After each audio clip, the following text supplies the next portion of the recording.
DIY campaign is an idea that we formulated in our crazy brains to actually show employers that they can do a lot of recruitment by themselves with the right tools.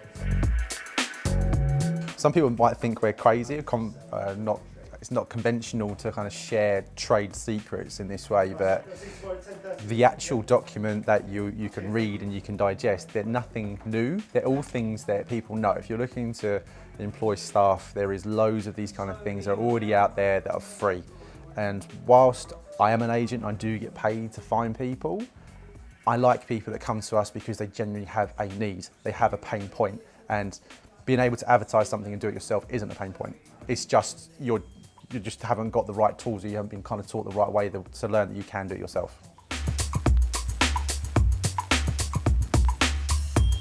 So hiring talent is definitely more than putting a job out in Indeed. You think about just that concept for 1 second, right? So you put a job ad out on any platform. That is the first interaction with that organisation. So now you're thinking formatting of those paragraphs, your bullet points, what you're trying to say, your benefits, your USPs, the entire lot. That is the first image that those candidates see. So if you don't get that right, they won't apply.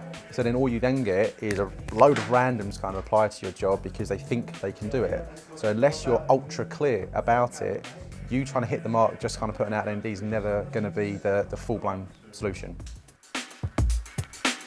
Setting up your job ads is very focused around what those needs are. It is your job description, and it's like it's almost kind of simplifying it to a degree that's very digestible to your reader. So think about all the different platforms that you have, first of all. So you have the free ones that are Indeed's the best free one you can really honestly go to. But think about your family and friends. Think about Facebook, Instagram, even Snapchat to a massive degree now, and even TikTok, right? I know this is kind of a bit out there and crazy, but these are all platforms that people digest content from. So if you're not kind of putting your adverts out in those kind of manners, you're never going to kind of get the applications that you're looking for. So start off thinking about what you actually need, how it needs to be written, and what platform you can put it on, and start free. You don't have to pay for it. So Indeed's a really good place to start. LinkedIn is obviously the best one, particularly for the UK, for professional networks. Referrals, family, friends, that's the best place to start. Family and friends. So using your network it sounds like easy for me because my networks have grown and grown and grown over the years, and I've got tens of thousands of kind of connections on LinkedIn, and we've built this kind of network of candidates and clients and what have you. But think about it from what you have around you. So what connections do you have literally in your family? If you're literally starting a company, you may not be able to afford just to put a ton of money into advertising. So, if you're offering a job, that is the best place to start. Think about the people that are in your direct network. Who's in your contact book in your phone? Start there. I suppose that's the one thing about the DIY campaign is we've kind of assumed that people would know some of the terms of things. So an ATS, an applicant tracking system, particularly if you are a growing organisation, is a way to kind of store your candidates. It's that pipeline your candidates. Because you don't have a requirement right now, you might have candidates apply to your company that might be great for a role in 6 months' time. But how are you storing that information? It could be sitting in your inbox. We've had it so many times recently where companies have been bombarded all the time to their careers inbox with potential candidates. And unfortunately, it's quite laboursome for an individual to manage that inbox. An ATS, an applicant tracking system, is a great way to kind of store that information, and you can pick up on it very, very quickly. And it keeps things nice and organised. So the candidate journey is probably one of the most important things you can think about when you're hiring any sort of talent. So if we kind of take it all the way back and thinking about if you're a candidate looking for a job, and it could be a CEO of a job, or you're just starting your career from a graduate level, or you're straight out of school, right? Your candidate journey starts there. So if you're looking, you're putting yourself out there, you might have a CV, you're applying for jobs, it all starts there. And that content you're kind of consuming, that interaction you're having with your agent or the recruiter on site or directly with the company is your first impression. And then from that point, you'll go through an interview process, you'll be there for 3 months, go past your probation, your 6 or 9 months. Your candidate journey is thinking about how I'm going to engage with this person the most positive way possible and the most real way possible before they start with the company. Because we're going to pay them for a job and we need to offer them work, right? So the candidate journey is to ensure that they feel that they are the right candidate for it, not just skills-wise anymore. Anyone who thinks hiring people is just about filling a slot, unless it is genuinely that, is totally wrong. It is very much like, how are we going to engage this person? How are we going to empower them to do the best work possible and their most authentic way as well? And they're good for the job. So the candidate journey captures that. That's why people need to be kind of conscious of not just hiring for skill, but hiring for will as well. Reporting and analysis is kind of, it will mean different things to different companies. So if you're an organisation that is struggling to attract talent, well, why is that? What kind of candidates are we seeing, if at all? And then you can start looking at, are we paying the right kind of money? Are we formulating our job descriptions correctly? Are we being competitive? It could be on the other side where we're losing people. We literally lose, we don't know why. Why are we losing people? And then we could look at feedback forms from candidates that are leaving. Companies are very hesitant in some cases to actually listen to those people that are leaving because they're a disgruntled employee, they never got it. And it's like they still left for a reason. So why was that? So your analytics and your reporting is to kind of put that mirror up a little bit and go, what is going on here? What in reality is happening? Are we being competitive? Are we offering people the right opportunities? Are we being clear with our communication? So your reporting and analytics will be able to tell you that.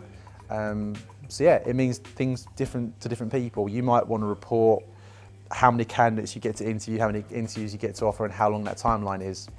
For a lot of companies that is quite important, but you've got to think about what those challenges are and how you can use very basic reports and analytics to identify those kind of pain points.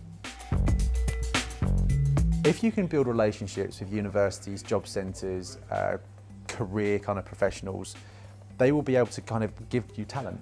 And they do it a lot of times for free. And the great thing is you can go to different networking events, you can meet the future talent of the business, and you can identify people at a very young age. So there's this big thing at the moment around digital and transformation, and we've got the new kind of Gen Z, Gen X, and all these people coming through, and we've got some very intelligent kind of people coming through. And if we're not capturing it early and we're not showing them that there is opportunities and different things you can do, they can get lost into the ether. So if you can kind of capture talent early, you can almost future-proof your business. And this is something that we've been really embarking on hugely over the past 4 or 5 years with Northreach, is that everyone is consuming content a lot quicker than we ever have done. Snapchat, Instagram, Facebook, LinkedIn, it's all just there. Everyone's being told they've got to create content, but what does that mean? If you think about it from like a talent attraction perspective, we now need to stand out from the crowd, is what I'm saying here. It's that if you've got a boring job spec, it will be read as a boring job spec. And then you've got to think about, well, how does that reflect on my business and my employer brand, my values of the organisation? So being creative isn't about like, you know, going crazy with it and being over the top and hiring like a bunch of designers and developers and bureaucracies and things like that. It can start as simply as writing more interesting job descriptions, using graphics, just make it more aesthetically pleasing to the eye. We're going down this road of like video interviews and things like that with managers. We put so much kind of emphasis on candidates selling themselves to the company, and we want to be innovative. People want to be innovative. Our company, our managers need to do exactly the same. And a video interview you can put on LinkedIn and something like that just to showcase a part of your business, your culture, your values, whatever it may be. It's a lot more engaging. Not everyone has the resource or the time to do this, and I think this is why the DIY campaign was so important to kind of highlight, is that if you are looking to attract the best talent, you have to start with your why, first of all, okay? So the DIY campaign was really built with the idea that there are a few things you can do off your own accord, but fundamentally there is a lot to it. It's not just about putting a pretty job ad out, it's not just about putting a video out, it's about thinking, why is this job important? How is my company going to be perceived by putting this out? How does this affect my employer branding and my EVP, my employer value proposition? And then you work it backwards. And it could be as simple as you just need to revamp your job descriptions. Nice, easy fix, you can do it for free. But in some cases, it's going to get to a point you need a professional to kind of help you build that journey. So HR, strategic HR kind of professionals, recruitment agencies have got a lot of experience. They've seen lots of different variants. They know what good looks like and know what bad looks like. So whilst you can do a lot of these things on your own, there is a time and a cost element. So the question is, do I want to invest the time or do I want to leave it to an expert to do it?